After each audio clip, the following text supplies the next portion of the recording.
Welcome back, everyone, to another episode of AI Bible Story Podcasts. I'm your host, Donald, and today we have a very special guest, someone who stood fearlessly against false gods, called down fire from heaven, and experienced God's presence in a still small voice.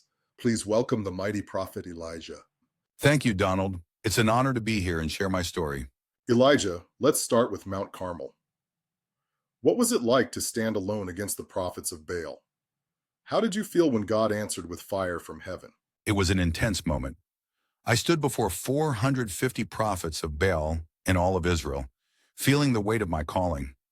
I knew that the Lord alone is God, and I challenged the people to choose whom they would serve.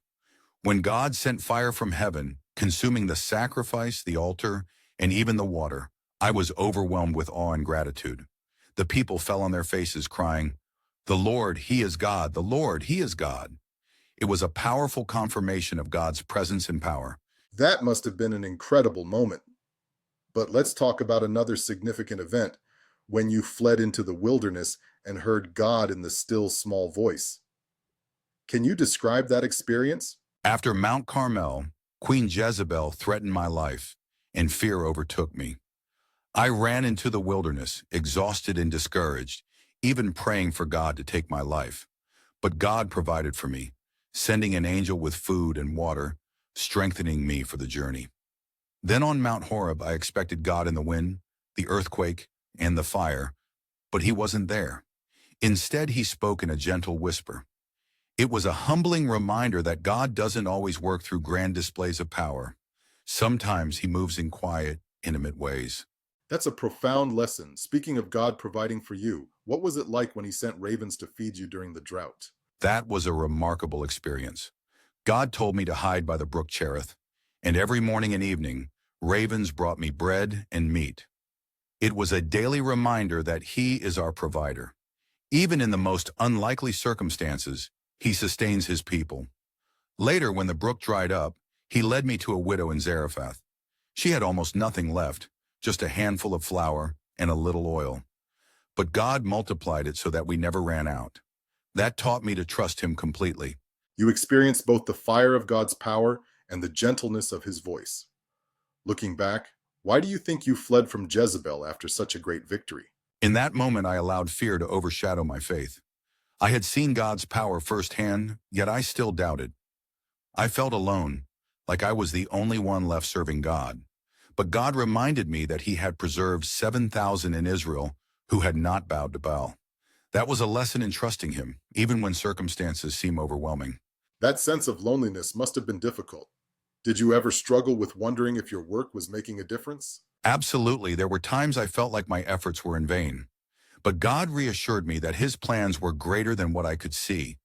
That's why He sent Elisha to be my successor, to show that His work would continue beyond me. It's a humbling thing to realize that we are just part of a bigger story. That's such a relatable struggle. Doubt, fear, feeling alone. What do you think God was teaching you through all of this? God was teaching me that He is always in control. He doesn't need dramatic signs to accomplish His will. He works in ways we sometimes overlook. He also showed me the importance of obedience and persistence, even when we feel weak. As it is written in 2 Corinthians 12, verse 9, "But He said to me, 'My grace is sufficient for you, for my power is made perfect in weakness. Therefore I will boast all the more gladly about my weaknesses, so that Christ's power may rest on me.'" Looking back, do you ever wonder what might have happened if you had trusted God more in that moment? I do. If I had stood firm, perhaps I wouldn't have felt so alone. But even in my weakness, God met me with grace. He restored me, gave me a new mission, and led me to Elisha, who would carry on the prophetic work. That's the beauty of God's faithfulness. He never gives up on us. You also had a unique ending to your earthly life. What was it like to be taken up to heaven in a chariot of fire? It was beyond words. One moment I was walking with Elisha, and the next I saw a fiery chariot and horses. I felt the power of God lifting me, and before I knew it, I was taken into His presence. It was a testament to His promise that those who walk with Him will never be forgotten. Your story ties into a much larger narrative of God's faithfulness. How do you see it fitting into the bigger picture? My story points to God's ongoing work through His people. It foreshadows the coming of John the Baptist, who prepared the way for Jesus. Matthew 17:10-13 states, "The disciples asked him, 'Why then do the teachers of the law say that Elijah must come first?' Jesus replied, 'To be sure, Elijah comes and will restore all things. But I tell you, Elijah has already come, and they did not recognize him, but have done to him everything they wished. In the same way, the Son of Man is going to suffer at their hands.'" Then the disciples understood that he was talking to them about John the Baptist. And ultimately, it reminds us that God is always calling his people back to himself, revealing his presence in both powerful and gentle ways. What would you say to someone listening who feels like they've made too many mistakes or that God has abandoned them? I would say this: God is not done with you.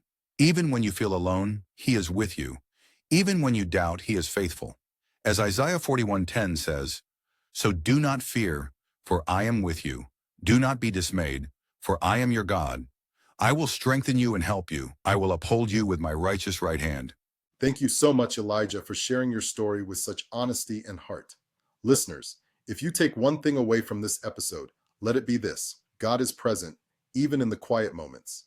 If you would like to learn more about the life of Elijah, you can read about him in 1 Kings, chapters 17-19, and 2 Kings, chapter 2. Stay tuned for our next episode, and don't forget to subscribe and share. Until next time, keep seeking God in all things.